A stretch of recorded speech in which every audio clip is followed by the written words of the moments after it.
பல்லி விழுந்த உணவு உண்மையாவே விஷமா இல்லையா? ஆய்வுகள் சொல்லும் அறிக்கையை பாருங்க. வீட்டு பல்லிகளை பற்றி பெரும்பாலும் பலரும் தவறான நம்பிக்கைகள் கொண்டிருக்கிறார்கள். குறிப்பாக சமையலறை, ஸ்டோர் ரூம், குளியலறை போன்ற இடங்களில் சிறிய பல்லிகள் வந்தாலே சிலருக்கு அது பாம்பை கண்ட பயத்தை உருவாக்கும். இவை விழுந்த உணவு விஷமா, மனிதர்களுக்கு ஆபத்து தருமா என்பது போன்ற கேள்விகள் பலருக்கும் ஏற்படும். இந்த கட்டுரையில் இதற்கான தெளிவான விளக்கத்தை பார்ப்போம். உலக அளவில் மொத்தம் 2 வகை பல்லிகள் மட்டுமே விஷம் கொண்டவை. அவை கிலா மான்ஸ்டர் மற்றும் மேக்சிகன் மணி பல்லி என்று அழைக்கப்படும் வகைகள். இவை மனிதர்களுக்கு விஷத்தை கொடுத்து ஆபத்து ஏற்படுத்தக்கூடியவை. ஆனால் இந்தியாவில் இவை காணப்படுவதில்லை. இந்திய வீடுகளில் காணப்படும் சுவை பரம்பரை பல்லிகள் விஷமற்றவை. இந்திய வீடுகளில் சுவர்கள், கூரைகள் மற்றும் கதவுகளில் சுருண்டு ஓடும் பல்லிகளுக்கு விஷம் பற்றி பயப்பட தேவையில்லை. ஏனெனில் அவற்றில் விஷத்தை உமிழும் பற்கள் அல்லது அதற்கென உருவாக்கப்பட்ட எந்த சுரப்பிகளும் இல்லையே. உண்மையில் இவை வீட்டை சுத்தமாக வைத்திருக்க உதவியாக இருக்கின்றன. மனிதர்களுக்கு தொல்லை தரும் கொசு, ஈ, கரப்பான் பூச்சி போன்றவை இவற்றின் உணவாகிவிடும். பல்லி விழுந்த உணவு விஷமா என்ற கேள்விக்கான பதில் மிகவும் இல்லை என்பதே. பல்லி விழுந்த உணவை சாப்பிட்டால் அது உடனடியாக உயிருக்கு ஆபத்து ஏற்படுத்தாது.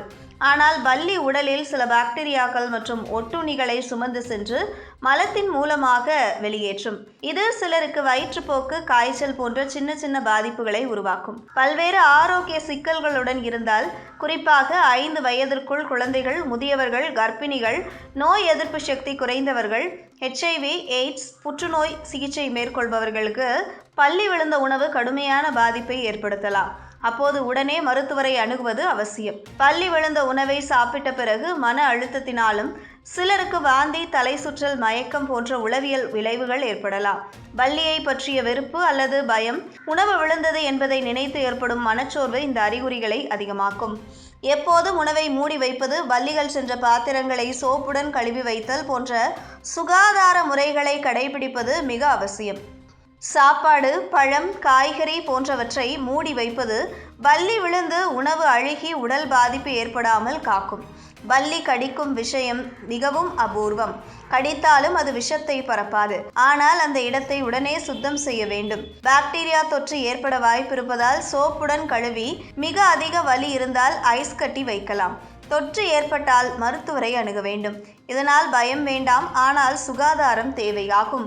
இதுபோன்ற முக்கிய நிகழ்வுகள், அரசியல் தகவல்களை ஆழமாக, மாறுபட்ட கோணத்திலும் அறிந்து கொள்ள மறக்காமல் பாரத் மெயில் 24 பக்கத்தை பின்பற்றிக் கொள்ளுங்கள்.